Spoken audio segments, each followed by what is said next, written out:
예, 반갑습니다. 오늘은 11월 28일 목요일 아침입니다. 호세아서 강의 이제 일곱 번째 시간인데요. 9장 동상이몽이라는 제목으로 말씀 나누도록 하겠습니다. 자, 이제 오늘 본문은 마치 이제 이런 이야기와 같습니다. 그 이혼 재판소에 간 거죠. 이혼 재판을 하러 이제 간 거예요. 이혼 재판을 하러 가서 그 가운데 이제 누구 잘못이 큰지, 누가 과연 무엇을 잘못한 것인지를 따지는 마치 그 판관 앞에 선 상 가운데에서의 그 두 사람의 이야기들을 듣는 것을 아마 상정해보고 생각해보면 이제 예, 잘 이해가 될 것 같습니다. 먼저 1절은 이렇게 시작이 됩니다. 이스라엘아, 너는 이방 사람처럼 뛰어놀지 말라. 내가 음행하여 내 하나님을 떠나고 각 타작마당에서 음행의 값을 좋아하였느니라. 자, 제가 방금 그 이혼 재판의 이야기를 했는데, 우리 한번 그 생각을 먼저 해보면 좋을 것 같습니다. 제일 처음 만났을 때, 내가 내 배우자하고 결혼하겠다고 결심을 하고, 그래서 그를 처음 만나서 너무 이제 그 결혼을 혹은 승낙받았을 때, 그래서 그때의 기쁨과 황홀함 같은 것을 한번 떠올려 보면 좋을 것 같습니다. 내가 이 사람과 드디어 결혼하게 되어서 이 사람과 평생 함께 살 수 있게 되어서 그리고 혹은 그것을 승낙받아서 이제 그로 말미암아 누렸었던 기쁨들을 한번 떠올려 보면 좋을 것 같습니다. 마치 그 출애굽기 19장에서 하나님의 백성들이 광야에서 드디어 하나님과 하나 되었던 것처럼 말입니다. 그런데 그로 말미암아 이제 그 이후에 하나님이 주신 수많은 은혜들을 그 가운데서 수확물들과 기쁨들을 자기를 위해서만 사용하고 이웃을 위해서 하나님의 말씀대로 사용하지 아니하고 도리어 이제는 이방의 이교도들처럼 그 가운데서 바알불에게 받다 바치면서 그 가운데서 이방인들처럼 점점 타락해가는 모습을 상상해 보십시오. 먼저 1절은 그래서 이렇게 얘기를 합니다. 야, 너는 이방 사람처럼 기뻐서 뛰어놀지 말아라. 지금 상황이 어떤 상황이냐면요. 이제 가을 추수를 마치고 초막절에 이제 그 절기를 즐기는 현장이에요. 근데 이게 굉장히 이교적으로 이제 그 예배가 타락해버린 거예요. 그러니까 오늘날의 교회들도 그런 이야기들을 많이 하죠. 그쵸? 이렇게 좀 세상에 맞춰야 된다. 그쵸? 요즘 세상 분위기에 대해서 이제 그것을 교회가 적용할 필요가 있는 것처럼. 그래서 뭐 이렇게 뭐 많은 교회들이 사실 세상의 여러 부분들을 받아들이려고 노력을 합니다. 뭐 이렇게 추첨잔치 한다고 해서 뭐 예전에 보면 이렇게 목사님들이 이렇게 목소리 웨이터처럼 옷을 입고 막 섬긴다고 해서 그쵸? 그 웨이터의 모습이 전 섬기는 건지 모르겠어요. 그 섬기라는 이야기가 그렇게 섬기라는 게 아닌데 왜요? 그러니까 참 뭐가 잘못된지 잘 모르는 것 같아요, 사실은요. 근데 여기서 핵심은 뭐냐면요. 지금 너 기뻐 뛰어놀 때가 아니라는 거예요. 예. 그러니까 그들은 지금 추수를 했어요. 그러니까 하나님 기뻐요, 하나님 감사해요 하면서 예배를 드리는 것 같지만 사실 거기 그들의 마음속엔 하나님이 없습니다. 그리고 그 가운데서 그게 하나님이 없다는 것을 무엇을 통해서 알 수 있냐면요. 그들이 하고 있는 문화, 방식을 통해서 알 수 있어요. 자, 그러니까 우리가 예를 들어서 제가 전에 한번 기억나는 게 주일날에 언젠가 조금 예를 들면 우리 희수가 조금 그 점심시간인가 기분이 안 좋았던 게 기억이 나요. 뭐였냐면은 희수가 좋아하지 않은 음식이 나왔을 때였거든요. 그쵸? 왜요? 생각을 해보자고요. 그럼 왜 그랬을까요? 나를 배려하지 않았다고 생각하지 않겠어요? 예를 들어 내가 생선 싫어하는데 생선이네 이런 것처럼 말이죠. 자, 한번 그걸 우리 하나님으로만 바꿔서 생각해 보자고요. 하나님 기뻐해요, 감사해요 라고 하는데 하나님이 안 먹는 음식만 막 나오는 거예요. 저거 우상들 좋아하는 거 저거. 그래서 예를 들면 그 바알이 좋아하는 게 건포도거든요. 건포도만 잔뜩 있는 거예요. 그 말은 하나님 먹으래요, 사실은요. 그래서 사실 하나님 드리려고 하는 게 아니죠, 사실은요. 그런 것들처럼 2절. 그래서 타작마당이나 술토리 그들이 그래 이제 그들은 지금 그렇기 때문에 하나님의 마음을 이해하지 못하고 있죠. 그러니까 하나님은 지금 너 기뻐 뛰어놀 때가 아니야. 왜요? 그러니까 제가 참 존경하고 저의 인생에 가장 큰 영향을 준 한 교수님이 계셨는데 대학교 때 그 교수님이 이제 사람이 정말 얼마나 극단적으로 열심히 공부할 수 있고 그 하나님 앞에 나아가서 열심히 살아갈 수 있는지를 가르쳐 주신 분인데 그분이 그렇게 열정적으로 매일매일 그 말씀을 가르쳐 주시고 기도해 주시던 어느 날 갑자기 이렇게 울면서 그 하소연하셨던 날이 기억이 나요. 그 날이 어떤 날이었냐면 전에도 여러 번 말씀드렸을 거예요. 그 남편분이 이혼을 통보한 날이었어요. 그만할까? 라고요. 그래서 그분이 그 모든 삶을 다 정리하셨어요. 그분이 강의만 어마어마하게 많았거든요. 그래서 남편분이 늘 모든 걸 채점해 준다고 그걸 기뻐하셨는데 잘 보세요. 그 남편이 그분의 그 전날 밤을 생각해 보세요. 학생들한테, 야, 나처럼 결혼해. 남편이 수학자니까 봐. 채점도 다 해주고 쪽지 시험 아무리 봐도 니네 그렇게만 하다면서 이렇게 기뻐했는데 그 다음날에 그 남편의 마음이 그렇지 않았다는 걸 확인하고 얼마나 큰 충격을 받으셨겠습니까? 자, 그것처럼 말이에요. 하나님은요, 지금 우리와 이혼할 생각을 하고 계신다고 얘기를 해요. 너희 지금 기뻐 뛰어놀 때가 아니야. 너희 지금 음행의 값을 가지고 지금 놀면서, 참, 이게, 그쵸. 이게, 정말 그래서 오늘 제목을 뭐라고 줬어요? 제가 동상이목이라고 지었어요. 같은 곳에서 자는 것 같지만 전혀 다른 마음을 갖고 있는 부부처럼 말입니다. 그래서 타작마당이나 술틀이 그들을 기르지 못할 것이고 새 포도주도 떨어질 것이요. 그들은 여호와의 땅에 거주하지 못하며 에브라임은 애굽으로 다시 가고 아수르에서 더러운 것을 먹으리라라고 하면서 그들이 그렇게 이제 그 이방인들처럼 그렇게 살아갈 때 하나님은 어떻게 하겠다고 하는 거예요? 그러니까 그 거룩한 나라라는 게 원래 그들의 필요성, 정체성이었잖아요. 그렇죠? 그러니까 모든 것들이 다 제 자리가 있는데 그 가운데서 등자는 높은 곳에 두어서 많은 것을 밝히려고 그 위치적 의미가 있어요. 일단 위치적 의미. 그러니까 빚을 내기만 하면 되는 게 아니에요. 어디다 두냐는 것도 의미가 있어요. 나름요. 근데 하나님이 그래서 그들을 그곳에다 둔 이유가 있는데 그들이 그것처럼 살지 않고 뭐 무슨 조각품처럼 살아나가면 그들은 더 이상 그 위치적 의미를 상실하게 되죠. 그래서 하나님은 너희가 거룩함, 그 거룩이라는 그 기능을 잃어버렸을 때, 제사장으로서의 정체성을 잃어버렸을 때, 그들은 더 이상 존재의 의미가 없게 됩니다. 그래서 그들은 다시 애굽으로 가고 아수르에서 더러운 것을 먹을 거야. 여기서 더러운 것이라는 표현이 바로 거룩을 잃었다라는 것을 의미합니다. 자, 그래서 그다음 또 예, 4절로 가보겠습니다.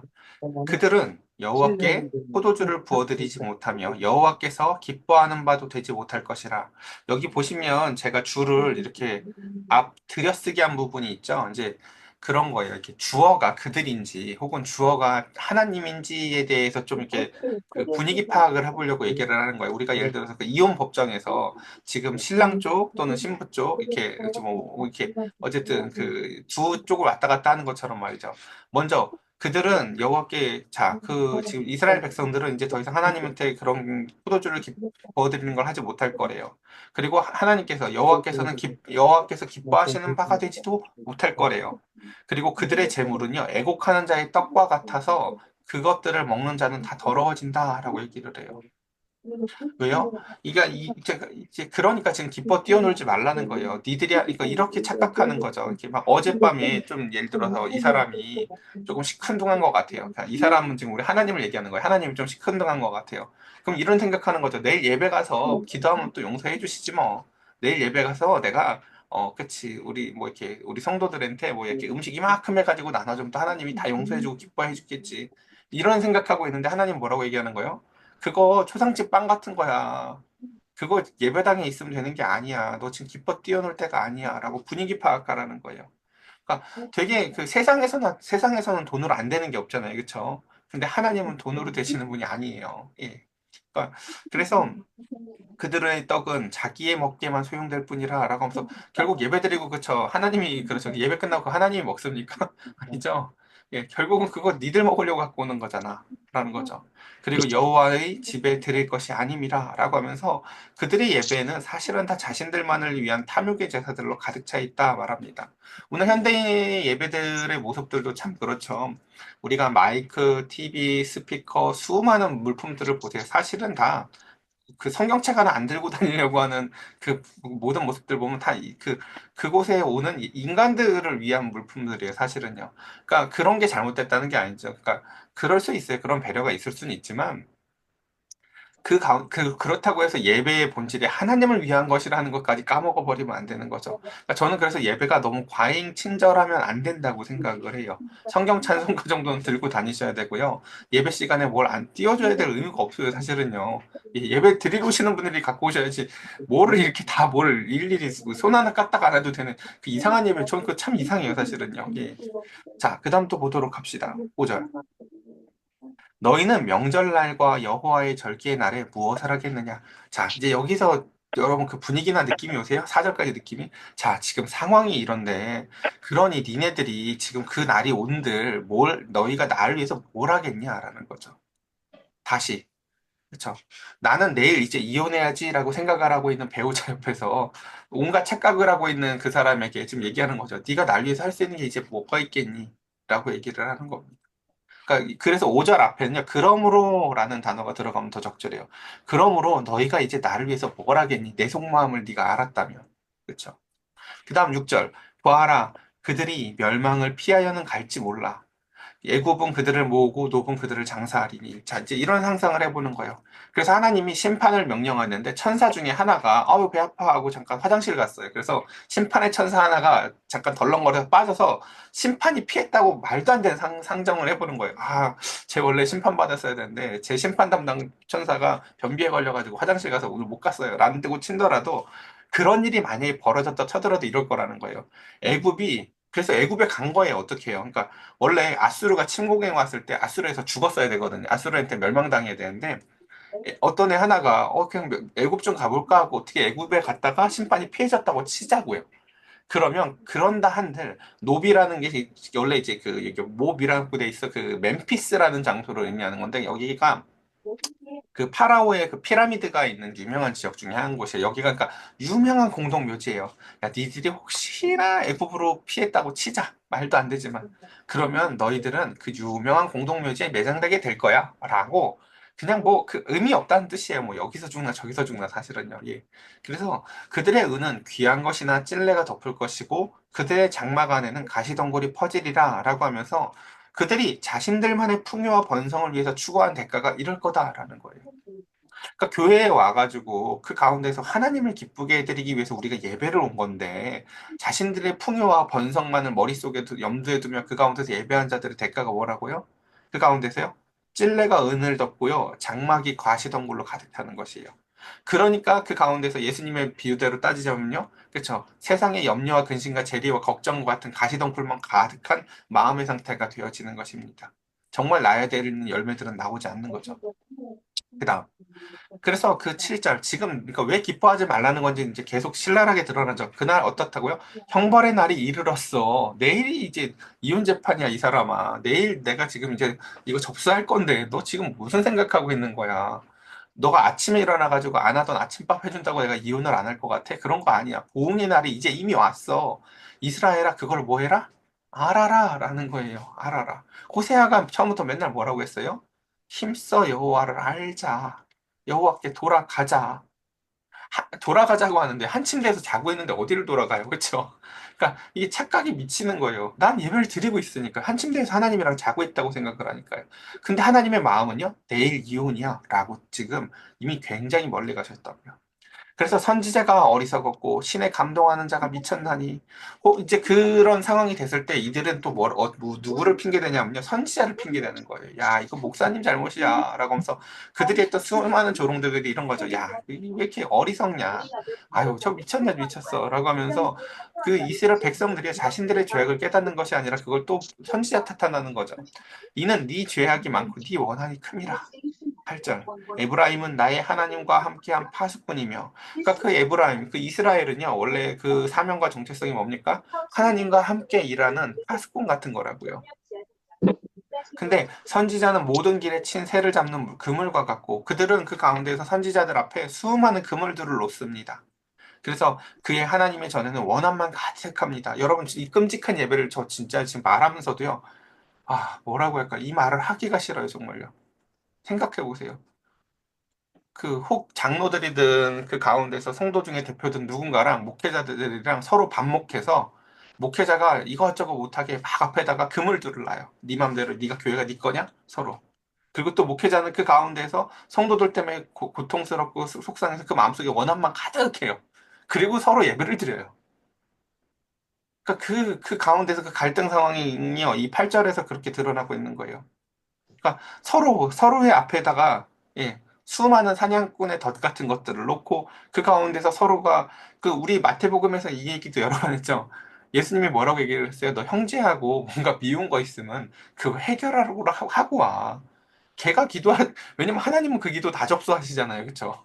그러니까 하나님 입장에선 그걸 해결하고 오는 게 예배보다 중요해요. 예.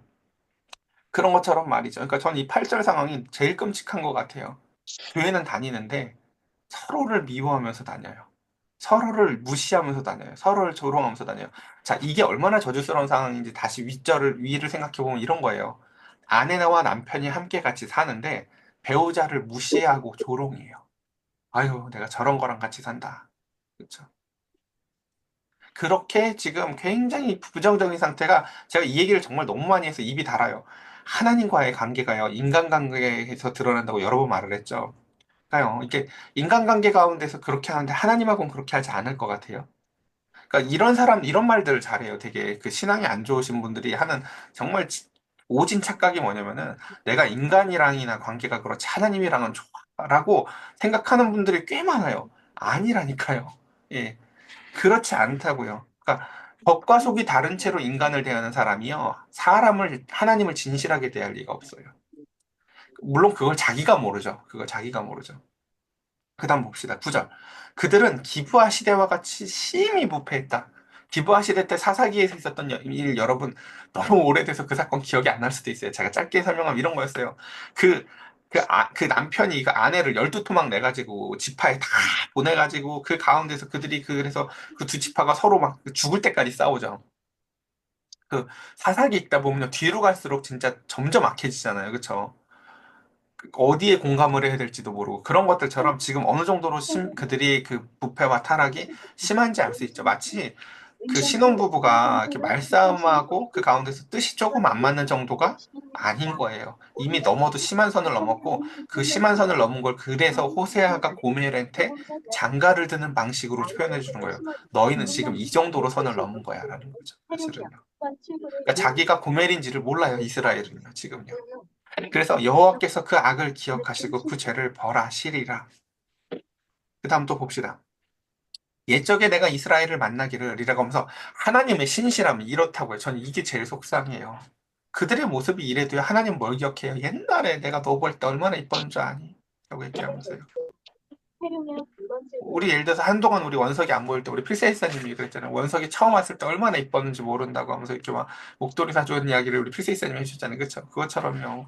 하나님도 우리의 신실하고 우리를 처음 봤을 때 그 기뻤을 때들을 하나님은 늘 생각하면서 사신다고 얘기를 해요. 뭐라고요? 내가 너 처음 봤을 때 정말 그 광야에 그게 왜 있어? 포도가 있는 거예요. 포도. 얼마나 이쁜지 몰라. 목회자도 이런 마음 들 때가 정말 있거든요. 그 정말 그 아무 기대 없이 교회에 갔는데 그 초롱초롱 빛나는 성도들의 눈을 볼 때요, 진짜 광야에서 포도알 보는 거 같이 기뻐요. 와, 그러니까 성도가 많지 않아도요, 그 초롱초롱 빛나는 그 눈알을 보면요, 정말 기뻐요. 예, 정말 야 여기 이 광야에 저 포도알 같은 저 눈동자는 뭘까 이렇게 기쁘다고요. 하나님 그렇게 기쁘대요. 야, 내가 너 처음 만났을 때 그렇게 기뻤는데. 그리고 너희 조상들 보는 걸 내가 어떻게 봤는지 아니? 무화과 나무에서 드디어 처음 열매가 나오는구나. 라고 하면서 기쁨으로 그 가운데서 이렇게 내가 너희들을 향해서 그렇게 기뻐했었는데. 라고 하며 그들이 바알볼에게 가서 부끄러운 우상에게 몸을 들임으로. 이게 무슨 일입니까? 그쵸? 기쁨으로 그 가운데서 포도를 수확하고 기쁨으로 그들을 수확하여 그 가운데서 살아갈 줄 아는데 그들이 그것을 어떻게 한다고요? 이거 엄마 거 아니야, 아빠 거 아니야 하면서 우상한테 다 갖고 간다는 거예요. 그렇죠? 막상 그 열매들을. 예. 이거 정말 황망하죠. 어, 그러니까 만약에 저에게 제가 이런 죄를 질 거라면요. 열매를 안 맺는 게 복이에요. 진짜 우리 교회는요. 만약에 우리 교회가 하나님의 뜻대로 살아가다가 그 가운데서 그런 줄 알았는데 그래서 성장을 했는데 막상 그 성장의 열매를 하나님의 뜻대로 이웃들에게 나누지 아니하고 하나님의 뜻대로 사용하지 않고 자기의 탐심에 또는 세상적으로 사용한다면요. 차라리 부응하지 않는 게 나아요. 그러니까 그런 것들처럼 그 가운데 저희가 사랑하는 우상같이 가증하여졌다라는 거죠. 우상같이 가증하여졌다는 게 뭔지 아시겠어요? 나무로 깎은 목상이잖아요. 얘네들 생명도 없는데 눈도 만들고 코도 만들고 이쁘게 분칠도 하잖아요. 그쵸? 다. 아무 기능을 하지 않는데 하는 것처럼 하는 거예요. 여러분, 교회에 와서 눈 감고 입을 중얼거리고 있으면요. 그게 기도를 하면서 하나님이랑 진짜 대화를 하는 건지 아닌지 어떻게 합니까? 사실은요. 그쵸? 그러니까 근데 그게 가증한 거예요. 내 마음에 하나님을 여러분 기도합시다 하고 불을 꺼버리고 음악을 틀었는데, 그쵸? 나는 하나님이랑 할 말이 없어 사실은. 근데 내 체면이 있으니까 뭐 중얼중얼은 거려요. 자, 이런 게 다 가증한 거라고요, 사실은요. 예. 연애할 때는 처음에 어떻습니까, 그쵸? 아니 조금만 이야기하다 보니까 글쎄 집 앞에 왔네. 한 바퀴만 더 돌자. 시간이 부족한 게 연애 때 사랑과 대화의 시간이었다면 지금은 할 말이 없다. 뭐 이런 거죠. 그것처럼요. 그 다음 11절. 자, 에브라임의 영광이 새같이 날아가리니 해산하는 것이나 아이 베는 것이나 임신하는 것이 없으리라 라고 하면서 전부 다 지금 이제 그 시편으로 따지자면 날아가는 겨 같고 이사야로 따지자면 그쵸 아이를 출산하는 것처럼 배도 불룩 나왔고 저 임산부여예요 하면서 막 먹을 거 다 먹어놓고 받아야 될 혜택은 다 받아놓고 마지막 날에 뿡 했는데 마지막에 방구 나오고 배 꺼지고 이상한 그림. 그쵸? 진짜 이상한 거죠. 예. 그 다음 12절. 혹 그들이 자식을 기를지라도 그쵸? 지금 이 호세아가 자주 그 사용하는 문법 중에 하나가 이거 아시겠어요? 천사 중에 하나가 또 실수해가지고 음. 이상하다 열매 안 맺어야 되는데 열매가 나왔어 거기 얘가 사실은 그 사명을 수행한 적도 없는데 정말 그 말도 안 되는 그 천사의 실수를 해요 자식이 나왔다고 치자고요 또 자꾸 이런 극단적인 예를 들어요 이제 내가 그 자식을 또 없이 할 거야 라는 거예요 네가 혹시 운이 좋아가지고 이런 생각하는 거죠 지옥을 가는데요. 지옥을 한 100만 명이 간다고 쳐보죠. 그러니까 한 명이 이런 생각을 하는 거죠. 혼자 가는 것도 아니고 100만 명이 있으니까 위로가 되는구만. 해가지고 막 회초리를 때리다가 내 앞에서 부러지고 나 맞는 거 깜빡하고 다음에로 넘어가는 이런 말도 안 되는 막 이렇게 행복회로를 돌렸다고 쳐보자고요. 자, 그런 애가 혹 한 명 있다 하더라도 걔도 안 남겨둘 거라는 거예요. 그렇기 때문에 내가 그들을 떠나는 때 그들에게 화가 미칠 거야. 라는 거죠. 반대로 얘기하면 무슨 뜻이겠어요? 그들에게 지금 화가 임하지 않는 이유가 뭐다? 호세아가 고멜을 찾아가듯이 하나님이 그들과 함께 하시기 때문에 아직 진노가 임하지 않은 상태라는 거죠.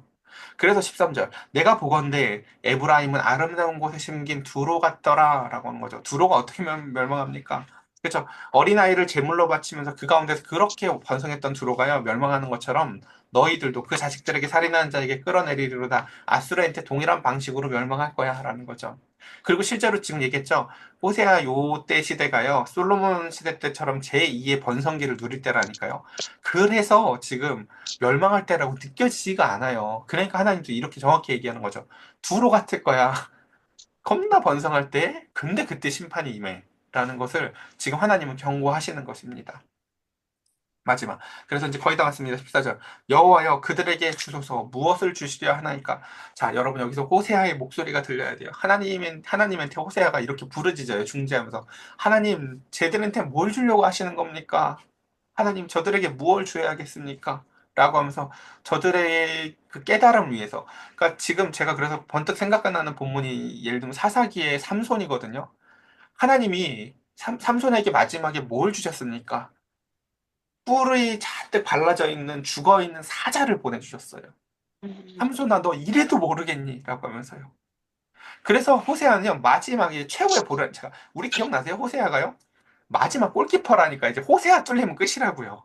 호세아 뚫리면 멸망이라고요. 하나님이 이제 제가 마지막 선수인데 이제 죄악의 골키퍼의 마지막 선지자가 난데 하나님 저희들에게 무엇을 줘야 이 골을 막을 수 있겠습니까? 이 죄악의 골을. 죄악을 향한 저들의 이 모습을. 그러면서 뭘 달라고 얘기를 해요? 삼손에게 그 자신의 모습과 통일한 꿀발린 사자를 보여주신 것처럼 아이를 베지 못하는 태를 그리고 젖이 안 나오는 크기만 커다란 유방을 하나님 주셔서 저희들이 마치 속이는 활 같다는 것을 깨닫게 해달라고 요청해요. 여러분 이게 그러니까 저주가 아니라 사랑이라는 거 아시겠죠?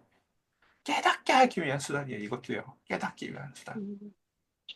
그래서 그들의 모든 악이 길갈에 있으므로 내가 거기에서 그들을 미워하였노라. 그들의 행위가 악함으로 내 집에서 그들을 쫓아내고 다시는 사랑하지 아니하리라. 그들의 지도자들은 다 반역한 자라. 시간이 없어서 제가 이건 15절은 설명하지 않을 텐데요. 계속 지금 제가 들여쓰기 해놓은 게 보이세요? 그러니까 그들은 이렇고, 근데 나는 이렇고, 라는 이야기를 해주고 싶은 거예요, 사실은요. 그들은 길갈에서 그렇게 죄를 졌지, 나는 그때 거기서, 그러니까 그들은 기뻐 뛰면서 거기서 죄를 질 때, 그러니까 기뻐 뛰지 말라는 거예요. 나는 그때 그들을 속으로 미워하고 있었어. 오래 참은 거지, 괜찮은 게 아니야. 라는 거죠. 그러니까 예를 들어 남편이 바람 피고 와서 꽃을 하나 들고 왔는데 아내가 가만히 있었다고 쳐보자고요. 그쵸? 모르는 게 아니라 참아주고 돌아오라고 기다린 거잖아요. 그쵸? 근데 지금 그것들을 착각한다는 거죠. 그것처럼 그들의 행위가 악함으로 내 집에서 그를 쫓아내고 이제 사랑하지 않을 거야 라고 하며 이제 오늘이 마지막이라는 거죠. 그다음. 그래서 마지막 절입니다. 에브라임은 매를 맞아 그 뿌리가 말라 열매를 맺지 못하나니 비록 아이를 낳을지라도 계속 극단적 상황을 얘기하죠. 실수로 아이가 낳아도 그 사랑의 태의 열매를 죽일 거야 라고 하는 거. 이게 더 저주예요, 여러분. 이해되세요? 애 안 생기는 것보다요. 뭐 천사가 실수했나 왜 나왔지? 그럼 그거 다시 데려와. 이게 더 저주라고요, 사실은요. 그러면 그 가운데 그들이 듣지 아니함으로 내 하나님이 그들을 버리시리니 그들이 여러 나라 가운데서 떠도는 자가 되리라 라고 하면서 앞에 장에서 그 유리하는 삶의 최종적인 모습을 다시 한 번 더 보여주고 있습니다. 오늘 우리가 이 시간 함께 같이 기도했으면 좋겠는데요. 우리가 진실한 대화가 오갔으면 좋겠어요. 우리 가족하고도 옆에 있는 사람하고도 그리고 하나님하고도요. 그래서 내가 대화도 안 하면서 내가 몇십 년을 살았는데 내가 우리 아이들 잘 알지. 내가 저 사람 잘 알지라는 착각 속에 사는 것이 아니라 저도 제 딸을요, 아는 것 같아도 대화해보면 항상 놀라운 이야기들이 많거든요. 우리 그렇게 사람과도 하나님과도 진실하게 대화하며 서로가 서로를 진실하게 알아나가는 우리가 되길 소망합니다. 이 시간 짧게 함께 같이 기도합시다.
제가 기도드리겠습니다.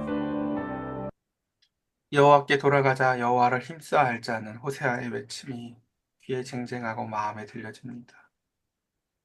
한 이불을 덮고 있어도 마음이 얼음장보다도 더 차가운 것을, 몸은 따뜻할지라도 그 마음이 그 가운데에서 싸늘하게 식어져 있음을 알지 못하는 부부의 모습과 같이 하나님의 마음이 이토록 갈라지고 차갑고 무섭고 그 가운데서 무서운 마음을 가지고 계신데 그들은 도리어 추수를 했다고 기뻐 뛰어놀고 있습니다. 오늘 그래서 1절은 외칩니다. 너희 뛰어놀 때가 아니다. 호세아는 외칩니다. 저들에게 무엇을 주어야 깨달을까요? 하나님, 우리가 하나님의 마음을 진실하게 알게 하시고 사람의 마음을 진실하게 알게 하여 주셔서 진실한 삶을 살게 하여 주시고 진실하게 사람과 관계를 맺게 하여 주시고 그렇게 하나님과 진실한 기도를 하게 하여 주시옵소서. 이방인들과 같이 살지 않게 하소서. 우리 사랑하는 성도들 그 진실한 관계의 기쁨과 즐거움을 알게 하여 주시옵소서. 우리 주 예수 그리스도의 이름으로 기도드렸사옵나이다. 아멘.